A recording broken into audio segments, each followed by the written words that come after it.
2023년 회계사 1차 시험 재무관리 강평을 제가 해보고 싶은데 지금 시간이 너무 없어요.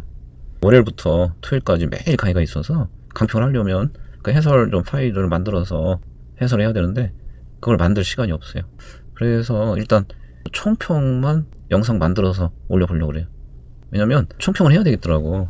여러분들이 너무 스트레스 받고 지금 위축이 돼 있고 할 것 같아서 좀 위로가 좀 필요할 것 같아. 이 총평 강의를 통해서 여러분들 위로 좀 해드리려고 하는 거야. 실망하거나 걱정하지 마셔라. 내가 이번 시험에서 재무관리 13문제 이상 맞추려고 들어갔는데 나 6문제 맞췄다. 6문제 맞췄으면 잘하신 거예요. 그러니까 너무 실망하지 마시고 전체적으로 난이도는 여러분들이 생각하는 것과 똑같이 상이에요. 이번 시험은 결정적으로 시간이 너무 많이 걸리게 출제가 됐다는 거지. 되게 여러분들 재무관리에 얼마 시간 배분하나요? 20분 또는 25분? 그 20분, 25분 내에 절대 다 풀어낼 수가 없는 형태로 출제가 됐기 때문에 실질적 난이도는 상이다라고 보시면 돼요. 문제를 제가 분류를 했거든요. 첫 번째, 문제 유형, 서술형이냐, 서술과 계산이 섞여 있냐, 순수 계산형이냐. 서술형이 4문제, 좀 섞인 게 3문제, 순수 계산이 9문제 이렇게 출제가 됐어요. 그리고 전형적으로 출제되는 문제들에 해당하는지 아니면 지엽적이거나 생소한 문제에 해당하는지 이렇게 나눠봤더니 얘가 너무 많아요. 지엽적이거나 생소한 주제와 관련된 문제가 토탈 6개나 출제가 됐네요. 여러분들이 시험장에서는 정말 많이 당황했을 것 같다는 느낌이 들어요. 지엽적인 주제들 한두 개 정도 출제가 되고 나머지 문제들은 중요한 주제 위주로 출제가 되는 게 보통인데 이번에는 지엽적이거나 생소한 주제가 너무 많이 출제가 됐다. 또 한 가지는 전형적이면서 어렵지 않게 풀 수 있는 정도의 문제냐 아니면 전형적 주제긴 하지만 복잡하게 구성이 되어 있느냐 이렇게 한번 나눠봤더니 나머지 10문제 중에 전형적이면서 그나마 단순하다고 볼 수 있는 게 6문제밖에 안 되더라고요. 전형적이긴 하지만 뭔가 포인트가 있어서 그 포인트를 뽑아내야만 풀어낼 수 있는 문제가 4문제 정도 이렇게 분류가 됐어요. 그렇다면 평균적 수험생들이 과연 몇 문제나 풀었을 거냐. 우선 계산 문제 제끼고 서술형 문제 먼저 빨리 해결해야 되겠다 라고 생각했던 사람들은 이번 시험에서는 굉장히 당황했을 것 같아. 서술형 문제 4문제가 전부 다 좀 생소한 주제였잖아요. 그러니 얼마나 당황했겠어. 대신 4문제 중에 그래도 문제에 휘둘리지 않고 본인이 알고 있는 지식 내에서 빠르게 판단한 사람들은 2문제 정도는 해결 가능했을 것 같아요. 그 중에 하나가 합병 문제? 합병 문제는 뭐 다른 얘기들, 뭐 이상한 얘기들도 있죠. 뭐 발판, 매입, 무임, 승차 등등 있지만 그런 거 무시하고 마지막 문항이었던 것 같은데 그 LBO는 너무 문장이 잘못된 거 금방 확인할 수 있으니까 나머지 신경 안 쓰고 LBO 체크하고 넘어간 사람은 맞췄을 것 같고 또 하나 채권 쪽에서 옵션부 사채들 문장이 있었던 것 같은데 전체 문제에 휘둘리면 걔도 이것저것 생각해야 되니까 고민할 수 있는데 그중에 수의상환 사채의 경우는 옵션부 사채 공부하잖아도 채권 일반 논에서도 공부하는 거잖아요. 수의상환권이 있는 채권은 일반 사채보다 가치가 낮아야 돼. 바로 수의상환권만큼 가치가 낮아야 된다는 걸 확실하게 믿고 있었다 그러면 맞출 수 있을 것 같아요. 나머지 2개는 뭐였죠? 채권 투자 전략? 그러니까 채권 전략은 기본서나 객관식 책에 다 있는 내용이야. 채권 수합 전략이라고 해서. 그래도 채권 가격과 수익률 관계 분석을 통해서 접근하면 해결은 가능한데 생각을 많이 해야 되니까 문제를 풀어낸다 하더라도 시간이 많이 걸렸을 것 같고 그 다음에 나머지 하나는 정말 이상한 문제 나왔죠. 증권에서 입사 시험 같은 문제가 또 하나 나왔죠.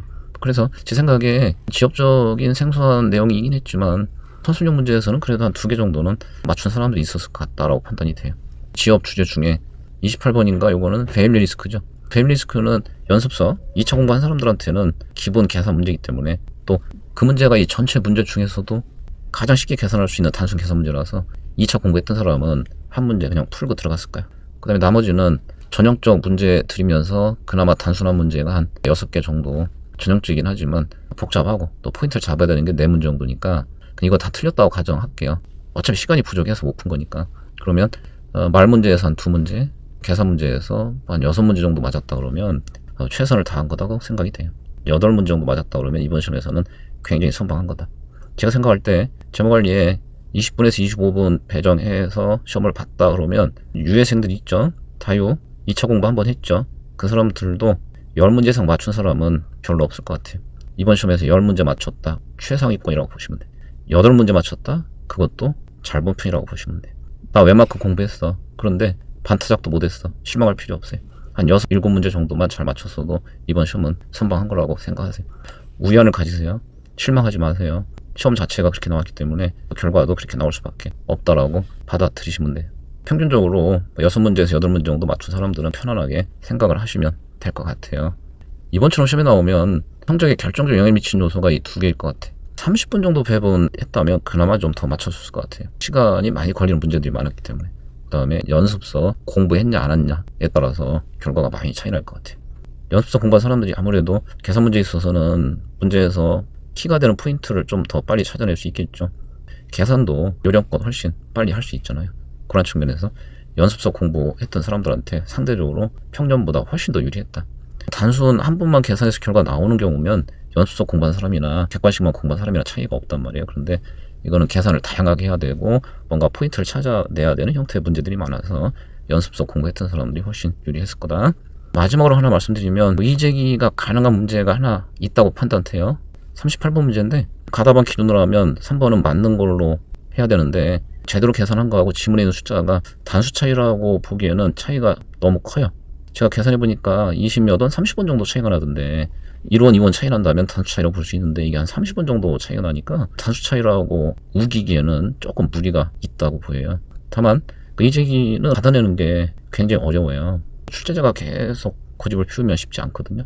그 다음에 이 문제에서 5번 문제인가가 너무나 틀려서 그게 확실하게 틀린 건 맞는데 3번 문제도 제대로 된 결과치하고 보기에 있는 수치가 좀 차이가 많이 나니까 이제기 꼭 해야 되는 상황에 있는 분들은 요거 한번 고려해 보세요.